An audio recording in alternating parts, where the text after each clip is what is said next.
4827 number حدیث ہے صحیح بخاری کے اندر، اور یہ حدیث المستدرک للحاکم میں بھی موجود ہے، یہ حدیث سنن نسائی الکبریٰ کے اندر بھی موجود ہے، اور یہ حدیث تفسیر ابن کثیر کے اندر سورۃ الاحقاف پارہ نمبر 26 کی آیت نمبر 17 نمبر کی آیت کے کانٹیکسٹ میں اس کے سارے طرق جمع ہیں مختلف کتابوں سے، اور فتح الباری میں بھی ابن حجر اسقلانی نے صحیح بخاری 4827 نمبر کے انڈر وہ سارے کے سارے طرق جمع کیے ہیں جو میں اب بیان کرنے لگا ہوں۔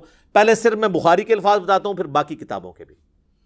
بخاری کے الفاظ ہیں کہ مروان بن حکم جو کہ حضرت معاویہ کی طرف سے رضی اللہ تعالیٰ عنہ گورنر تھا حجاز کا، اس نے مسجد نبوی میں خطبہ دیتے ہوئے حضرت معاویہ کے بیٹے یزید کا ذکر خیر کرنا شروع کر دیا، اور اس میں حدیث کے الفاظ ہیں تاکہ حضرت معاویہ کے بعد اس کی بیعت پہ لوگوں کو آمادہ کیا جائے۔ وہی جو ہمارے حکمران بھی کرتے ہیں امت کے وسیع تر مفاد میں، میرے عزیز ہم وطنوں، وہ ساری باتیں وہی والی۔ اور انہوں نے کہا کہ بھئی اللہ تعالیٰ نے ہمارے امیر المومنین کو یہ بات سجھائی ہے، وہ چاہتے ہیں کہ اپنے بعد اپنے بیٹے کو خلیفہ نامزد کر دیں۔ تو بخاری کے الفاظ ہیں وہاں پہ عبد الرحمن بن ابی بکر، حضرت بکر صدیق کے بیٹے کھڑے ہوئے، اور یہ وہ بیٹا ہے جو حضرت عائشہ کا سگا بھائی ہے اس اعتبار سے کہ باپ اور ماں بھی کامن ہے۔ اور امام بخاری ذرا شریف النفس آدمی تھے، انہوں نے صرف اتنا لکھا کہ عبد الرحمن بن ابی بکر کھڑا ہوا اور انہوں نے کچھ کہہ دیا، وہ کیا کہا وہ ہم آپ کو بعد میں بتاتے ہیں۔ آگے بخاری کے الفاظ چلتے ہیں کہ مروان بن حکم نے کہا پکڑو اس کو، تو پتہ چل گیا کوئی چوبے والی بات کی۔ تو حضرت عبد الرحمن بن ابی بکر جو ہے وہ چونکہ مسجد نبوی میں بیٹھے ہوئے تھے، فوراً سے حجرہ عائشہ میں داخل ہو گئے اپنی بہن کے پاس۔ تو اب ظاہر ہے کہ سیدہ عائشہ کی تو کوئی تو اس طریقے سے نہیں کر سکتا تھا، تو اس کا غصہ نہیں ٹھنڈا ہوا۔ مروان بن حکم نے باہر سے ہی کہا کہ او ابو بکر کے بیٹے، وہ تیرے بارے میں قرآن میں آیت نازل ہوئی ہے سورہ الاحقاف کی آیت نمبر 17 کہ یہ کہتا ہے کہ میرے ماں باپ مجھے کہتے ہیں کہ مرنے کے بعد زندہ کیا جائے گا، اللہ کے حضور پیش ہونا ہے، تو یہ تو اگلے لوگوں کی سٹوریاں ہیں، ابو بکر کے بیٹے تو ہی ہے، یہ تو ہی وہ کافر ہے جس کے بارے میں یہ آیت نازل ہوئی، نعوذ باللہ۔ اسی لیے سورہ احقاف کی تفسیر میں ابن کثیر کو یہ حدیث لانی پڑی ہے، اور امام بخاری نے بھی سورہ احقاف کی تفسیر والا جو چیپٹر ہے نا اس کے اندر یہ حدیث لی ہے۔ یہ کہتے ہیں شان نزول بتائیں، اے لو لبو ہوں شان نزول، اے شان نزول کا تمہیں بڑا شوق ہے نا، آگے پیچھے سیاق و سباق بھی بتائیں، سلف کا فام بھی بتائیں، فام لے لو سارے۔ تو بخاری کے الفاظ ہیں حضرت عائشہ کو غصہ آیا، انہوں نے اندر سے کہا کہ آل ابی بکر کے بارے میں کوئی آیت قرآن کی نازل نہیں ہوئی ہے سوائے جو میری برات میں سورۃ النور نازل ہوئی جب ان کے اوپر جھوٹی تہمت لگائی گئی۔ بخاری کی حدیث ختم، لیکن یہ حدیث المستدرک للحاکم میں، سنن نسائی الکبریٰ کے اندر، طبرانی کے اندر، اور فتح الباری میں شرح میں یہ ساری ابن حجر نے جمع کی، اور سب سے بڑھ کر آپ ہر بندے کے پاس تفسیر ابن کثیر سافٹ کاپی آپ ڈاؤن لوڈ کر لیں، موجود ہے سورہ احقاف پارہ نمبر 26 آیت نمبر 17 کی تفسیر میں انہوں نے سارے طرق ایک جگہ جمع کر دیے، کوئی آپ کو ڈھونڈنے نہیں پڑنے۔ تو اب آپ فیلنگ دا بلینک سنیں۔ وہ جو ہے نا کہ مروان نے جو خطبہ دیا تو اس خطبے میں یہ بھی الفاظ تھے کہ ہمارا امیر المومنین اپنے بیٹے کو بنانا چاہتا ہے، تو ابو بکر نے بھی تو عمر کو بنایا ہی تھا نا، تو حضرت عمر کو ابو بکر کے بیٹے تھے، تو پھر ظاہر ہے کہ ابو بکر کے بیٹے کو تو غصہ آنا تھا نا کہ نام تو میرے باپ کا لے رہا ہے اور مثال کتنی غلط فٹ کر رہا ہے۔ تو وہ کھڑے ہو گئے، امام بخاری نے کہا کچھ کہا، باقی کتابوں میں پھر ان حدیث کی کتابوں میں آتا ہے، حاکم میں، سنن نسائی الکبریٰ میں، کہ انہوں نے کھڑے ہو کر کہا کہ سیدھا سیدھا کہا کہ تیرا امیر المومنین کیسر و کسرا، رومنز اور پرشین امپائر کے جو بادشاہ اور شہنشاہ تھے نا، وہ ملوکیت ان کے طریقے پہ چلنا چاہتا ہے، ابو بکر و عمر کے طریقے پہ نہیں، ورنہ تو ابو بکر کا طریقہ یہی والا تھا تو پھر عبد الرحمن بن ابی بکر بیٹھا ہوتا نا خلافت کے اوپر، اور حضرت عمر کا طریقہ ہوتا تو عبداللہ بن عمر بیٹھا ہوتا رضی اللہ عنہم اجمعین وعلیہم السلام اجمعین۔ تو اس پہ ان کا پکڑو اس کو، اور پھر آگے آتا ہے کہ حضرت عائشہ نے حجرے سے کہا اسکت، خاموش ہو جا، اور وہ جو بخاری کے الفاظ ہیں کہ جی آل ابی بکر کے بارے میں تو سورہ نور کی آیات نازل ہوئی ہیں۔ آگے ان کتابوں میں ملتا ہے کہ حضرت پھر عائشہ کا غصہ نہیں ٹھنڈا، انہوں نے کہا ہاں تیرے بارے میں نبی علیہ السلام نے فرمایا تھا جب تو اپنے باپ کی پشت میں تھا کہ حکم پر لعنت، اس کی اولاد پر لعنت، تو اسی حکم کا بیٹا ہے نا مروان بن حکم، تو اسی لعنت کا ٹکڑا ہے اپنے باپ کی، تم باپ بیٹا پہ تو رسول اللہ نے لعنت کی ہوئی ہے. اور ان کو مدینہ بدر کر دیا تھا نبی علیہ السلام نے. حضرت عثمان کے رشتہ دار تھے، پورا زور لگایا، حضرت ابوبکر نہیں مانے، حضرت عمر نہیں مانے. پھر جب حضرت عثمان خلیفہ بنے تو انہوں نے حسن سلوک کی وجہ سے ان کو لے آئے، اور پھر یہی باپ بیٹا گاٹے فٹ ہو گئے. حضرت عثمان کی شہادت کا سبب یہی مروان بنا ہے. پھر حتیٰ کہ انہوں نے اپنی بیٹی کا رشتہ بھی کر دیا، اور اس پہ ترا وہ فدق بھی اس کے حوالے کر دیا. دیکھیں نا جی، وہ پھر ایشوز تو پھر آگے ملٹی پلائی ہوتے گئے نا. بہرحال آج کی ڈیٹ میں سمجھتا ہوں سیدنا عثمان کی مظلومانہ شہادت ان کی اجتہادی خطاؤں کا کفارہ ہے. انشاءاللہ اللہ کے حضور وہ پاک صاف ہو کے اٹھے ہیں، کیونکہ ان کی نیکیاں ان کی اجتہادی غلطیوں پر بھاری ہیں. یہ اجتہادی غلطیاں میں لفظ استعمال کر رہا ہوں، کسی کو شاید یہ برا لگ رہا ہو کہ جی اجتہادی غلطی کیوں کہہ رہا ہے، اس لیے کہ اوورآل ان کا جو سٹانس ہے نا وہ ریلیجن کو سپورٹ کرنے والا ہے. اگر وہ نہ ہوتا تو میں اس کو پھر فاش غلطی کا لفظ بول دیتا، لیکن میں نہیں بولتا. تو اس حدیث کے اندر یہ لعنت کے الفاظ، بلکہ مسند ابی یعلا کے اندر اس کو سپورٹیو ایک حدیث ہے کہ حسن و حسین بیٹھے ہوئے تھے علیہم السلام، اور مروان مدینہ کا حاکم خطبہ دے رہا تھا، اور اس نے اس میں کہا کہ اہل بیت تو ہے ہی لعنتی لوگ، نعوذ باللہ. تو حضرت حسین سے پھر صبر ہوتا تھا، تو انہوں نے کہا ہم تو لعنتی نہیں ہیں، ہمارے شان میں تو قرآن میں آیات ہیں، البتہ تو اور تیرے باپ کے اوپر نبی علیہ السلام نے لعنت فرمائی تھی. تو یہ جو روایتیں ہیں نا، اس کو سپورٹیو کئی ایک روایتیں ہیں کہ یہ لعنتی لوگ تھے. لعنت عربی میں کہتے ہیں اللہ کی رحمت سے دور لوگ، یا اس کو آپ ہماری زبان میں کہتے ہیں منحوس لوگ، نحست پہ ہی جنا ہوتے. ٹھیک ہے، یہ آپ کو پتا چل گیا کہ یہ کہتے ہیں نا جی وہ یعنی بڑا مشورہ ہوا، یہ وہ جی اتنے صحابہ نے بیعت کر لی تھی، یہ کس طریقے سے یہ تحفہ مسلط ہوا ہے امت کے اوپر. کئی ایک ٹاپکس ہیں، میں اس کو پھر اب کنکلوژن کی طرف لے کے آتا ہوں. ایک کتاب ہے امام ابن ابی عاصم کی، پہلے 300 سال میں حدیث کی کتاب ہے کتاب الاوائل، جس میں انہوں نے وہ ساری حدیثیں جمع کی ہیں اور روایتیں، جس سے یہ پتہ چلتا ہے کہ دنیا میں پہلے کام کون کون سے ہوئے. مثلا وہ ترمذی کی روایت لے کے آئے ہیں، اس کے اندر اپنی سند سے، امام ترمذی کے تو وہ محتاج نہیں اس کے لیے کیونکہ ان کے زمانے کے ہیں، کہ سب سے پہلے اللہ نے قلم کو پیدا کیا. کتاب الاوائل وہ کتاب جس میں اول جو کام ہوئے ہیں وہ سارے جمع ہوئے. اسی میں وہ حدیث لے کے آیا کہ سب سے پہلے بیٹھ کے خطبہ دیا حضرت معاویہ رضی اللہ تعالیٰ عنہ نے. اچھا، اسی میں لے کے آئے کہ نبی علیہ السلام نے فرمایا میری امت کا پہلا شخص جو میری سنت کو بدل دے گا وہ بنو امیہ سے ہوگا. اب شیخ زبیر صاحب نے اپنی زندگی میں پورا زور لگایا کہ وہ اس حدیث کو فٹ کریں یزید بن معاویہ پہ، لیکن میں ان کے ساتھ ایگری نہیں کرتا تھا اس حوالے سے. شیخ البانی نے بہرحال اس کو جس پہ فٹ ہوتی تھی اسی پہ فٹ کیا. شیخ البانی نے یہ حدیث لی سلسلہ حدیث صحیحہ میں، اس کی وجہ سے یہ حدیث انٹرنیشنل ہو گئی. کتاب الاوائل کو تو چند لوگ جانتے ہیں، لیکن سلسلہ حدیث صحیحہ تو سارے لوگ جانتے ہیں. اس میں یہ حدیث شیخ البانی لے کے آئے تو اس کے اندر پھر انہوں نے کمنٹس کیے کہ اس شخص سے مراد وہ شخص ہو سکتا ہے جس نے خلافت کے انتخاب کے طریقے کو بدل دیا اور اسے ملوکیت بنا دیا. تو وہ کون ہوا پھر؟ حضرت معاویہ رضی اللہ تعالیٰ عنہ. نام نہیں لکھا لیکن انہوں نے اشارہ چھوڑ دیا کہ کس نے سنت کا طریقہ بدلا. اچھا، انہی چیزوں کو سپورٹیو پھر کئی ایک حدیثیں ہیں. صحیح بخاری میں حدیث ہے، سیدنا ابو ہریرہ کہتے ہیں کہ میں نے نبی صلی اللہ علیہ وآلہ وسلم سے 2 پیالے لیے، ایک تو میں نے تمہیں ظاہر کر دیا یعنی شریعت کا علم، دوسرا اگر میں تمہارے سامنے ذکر کروں تو میری شہرک کاٹ دی جائے. وہ صوفیاء کہتے ہیں وہ علم لدنی تھا. تو حضرت ابو ہریرہ تو کسی سلسلے میں نہیں آتے، کوئی بات وہ کریں کوئی فٹ بھی بیٹھتی ہو، پھر آپ کے تو تصوف کے سلسلے وہاں سے جانے چاہیے. وہ حضرت ابو ہریرہ نے خود بتا دیا کہ وہ کون سی چیزیں تھیں. ان کا تعلق دین کے افعال کے ساتھ نہیں تھا بلکہ شخصیات کے ساتھ تھا. جس طرح حذیفہ ابن یمان کو نبی صلی اللہ علیہ وآلہ وسلم نے صحیح بخاری میں آتا ہے کہ منافقین کے نام بتائے تھے.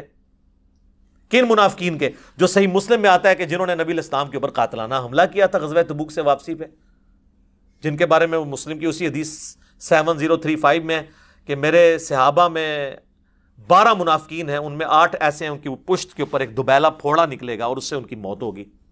جو میں نے نہیں آپ کو بتانا کہ کس کس کی موت دوبیلا پھوڑے سے ہوئی ہے، یہ اپنے علماء سے پوچھ کے چلیں. ٹھیک ہے. تو اس بخاری کی حدیث میں آتا ہے کہ حضرت ابو ہریرہ کہتے ہیں دوسرا میں زہر کر دوں تو میری گردن کاٹ دو. اب اس کی ایکسپلینیشن صحیح بخاری کے اندر ہی موجود ہے.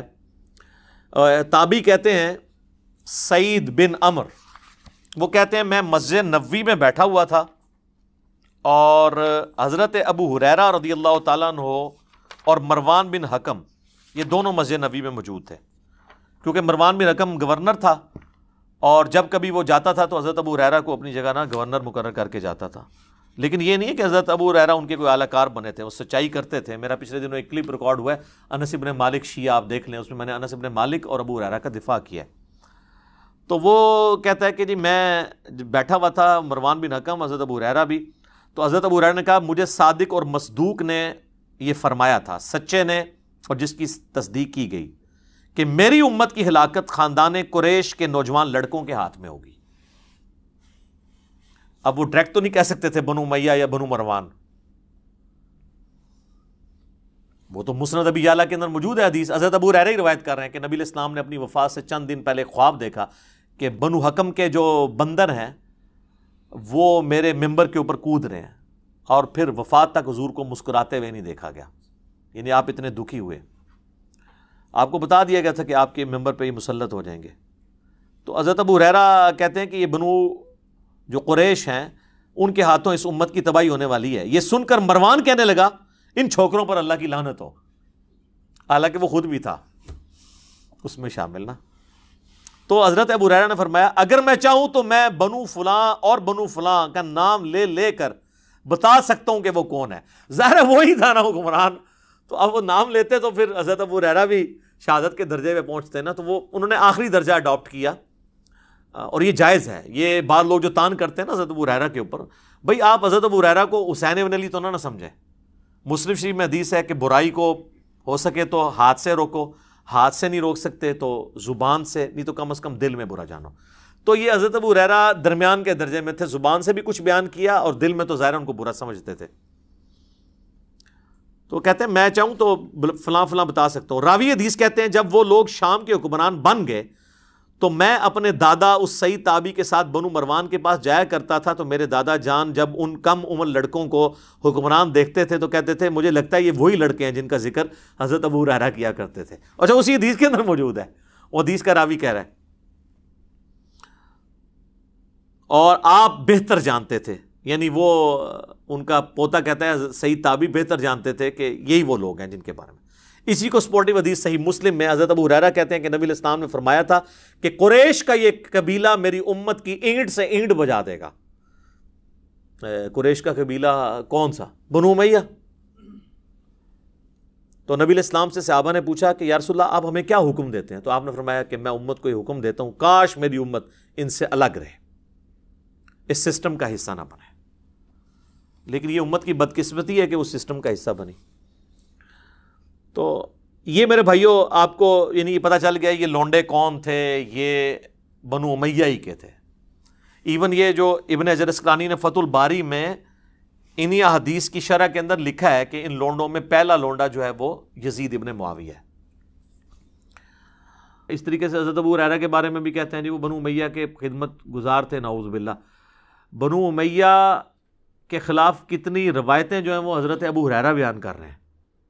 یہ جو روایت ہے مسند ابی یعلا میں کہ نبی علیہ السلام نے اپنی وفات سے چند دن پہلے خواب دیکھا کہ آل مروان کے بندر ان کے ممبر پر ناچ رہے ہیں اور حضور بڑے غمگین ہوئے حتیٰ کہ ان کی وفات ہو گئی اسی غم میں، اور آپ کو کسی نے مسکراتے ہوئے نہیں دیکھا. اس حدیث کے راوی حضرت ابو ہریرہ ہیں. اسی طریقے سے جو بخاری کی حدیث ہے کہ میں آل قریش بنو امیہ کے ان لوڈوں کے نام بھی جانتا ہوں جن کے ہاتھوں امت کی تباہی ہونے والی ہے، مجھے رسول اللہ نے بتایا تھا. اس کے راوی بھی حضرت ابو ہریرہ ہیں. دلائل النبوہ امام بیہقی کی کتاب میں اور باقی کتابوں میں حضرت ابو ہریرہ کی دعا ہے اللہ مجھے 60 جو ہجری کے اینڈ تک 70 کی دہائی سے شروع سے پہلے مجھے موت دے دینا، کیونکہ 61 ہجری میں یہ واقعہ کربلا ہوا. وہ تو بازاروں میں چلتے ہوئے دعا مانگا کرتے تھے.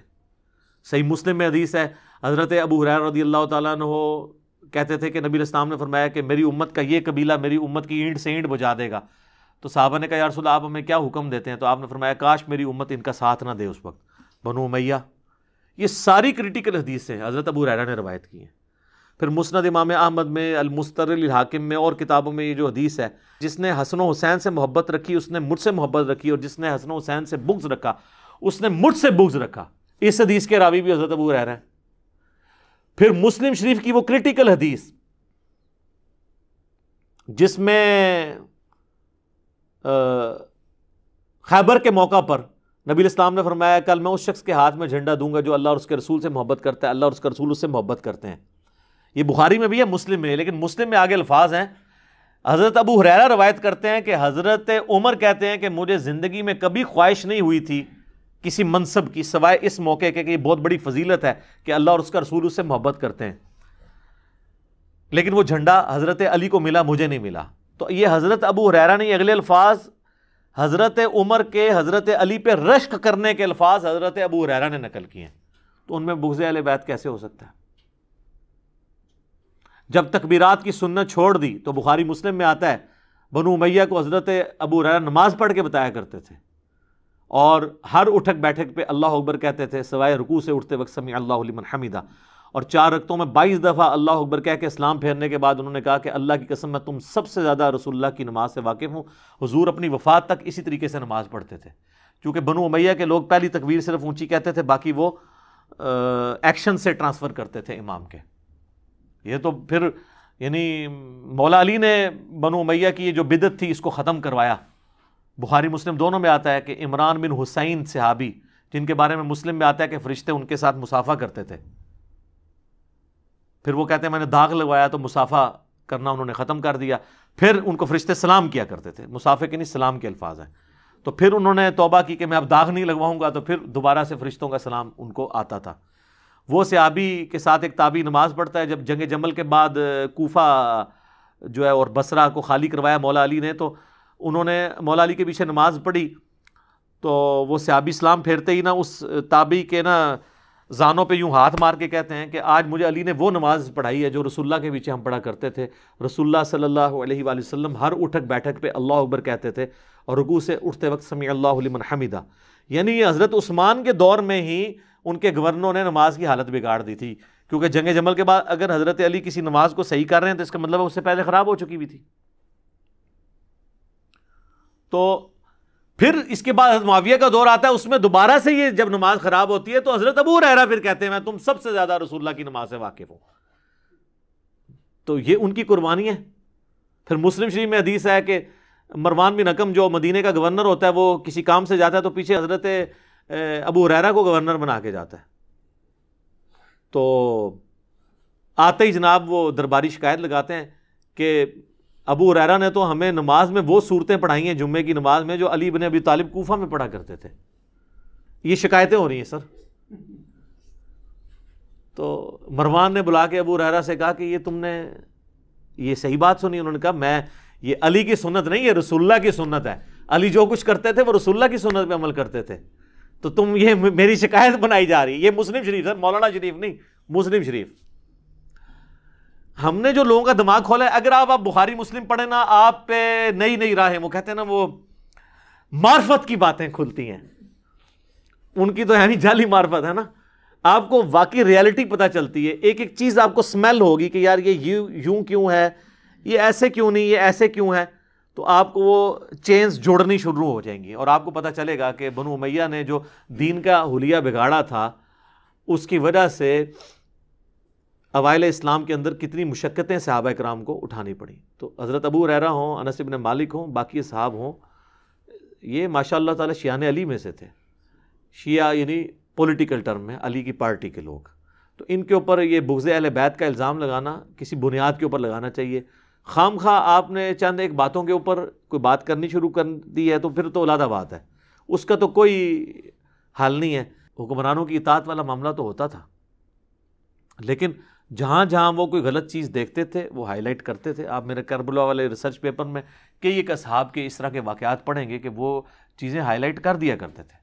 اب یہ ایک پورا ٹاپک ہے، مطلب اس پہ میں اب گھنٹوں بول سکتا ہوں کہ مولا علی نے کس طریقے سے ان بدعات کو ان کی ریمیڈی کی اور دوبارہ سے اپنے دور خلافت کے اندر جو ہے وہ سنت نبوی کو زندہ کیا. ایک پورا ٹاپک ہے، اور میں یعنی اس سے پہلے کہ سب لوگوں کو ایک تشویش ہو جائے کہ وہ کیا چیزیں ہیں، تو یہ میرا ایک ریسرچ پیپر ہے جی، واقعہ کربلا کا حقیقی پس منظر 72 صحیح الاسناد احادیث کی روشنی میں. یہ 72 کا ٹائٹل جو ہے وہ شہدائے کربلا کی نسبت سے، ورنہ اس میں احادیث 200 سے زیادہ ہیں. اکثر بخاری و مسلم سے ہیں. یہ عربی میں بھی ہے، اردو میں بھی ہے، ہندی میں بھی ہے، انگلش میں بھی ہے. اور اس میں نے خلفائے راشدین حقیقی کون ہے اس ٹاپک کو کور کیا. اس کے بعد پھر شہادت عثمان کے اصلی اسباب کیا تھے. ایک تو جعلی اسباب ہیں، عبداللہ ابن سبا کے کھاتے ڈالے ہوئے ہیں، میں نے حقیقت بات بتائی. پھر جنگ جمل صفین نہروان ڈسکس ہوئی، پھر صلح حسن ڈسکس ہوئی، پھر حضرت معاویہ رضی اللہ تعالیٰ عنہ کا دور ملوکیت اور اس میں کیا کچھ خلاف سنت باتیں ہوئی وہ میں نے ڈسکس کی ہیں. اور اس کے بعد یزید کی ولی عہدی اور الٹیمیٹلی سیدنا حسین ابن علی رضی اللہ تعالی عنہما وعلیہم السلام کی مظلومانہ شہادت. یہ سارے ٹاپکس میں نے کور کیے ہیں. آپ اس کی سافٹ کاپی مفت ڈاؤن لوڈ کریں ہماری ویب سائٹ ahlsunnatpak.com سے. اگر ہارڈ کاپی منگوانی ہے تو کل یہ 12 کا پیکج ہے. 9 ریسرچ پیپر ہیں انکلوڈنگ دس اس کے، اور 3 اذکار کارڈ ہیں. ہم آپ کو یہ فری آپ کے گھر بھجوائیں گے. صرف آپ نے TCS کا خرچہ دینا ہے 300 روپیز. صبح 9 سے لے کے شام 5 بجے تک ہمارے اکیڈمی کے نمبر پہ آپ رابطہ کر سکتے ہیں. +923215900162 اکیڈمی کا نمبر ہے. پاکستان میں کریں گے تو 032159000162. کال کرنی ہوگی، واٹس ایپ انٹرٹین نہیں ہوتا. تو آپ یہ تمام ریسرچ پیپرز اپنے گھر TCS کروا سکتے ہیں. 300 کا آپ نے ایزی پیسہ یا موبی کیش کے ذریعے آپ پیسے جو ہیں وہ جمع کروا سکتے ہیں. تو باقی آپ تو PDF کا دور ہے، آپ اس PDF ڈاؤن لوڈ کریں اور اس کو پڑھیں سافٹ کاپی.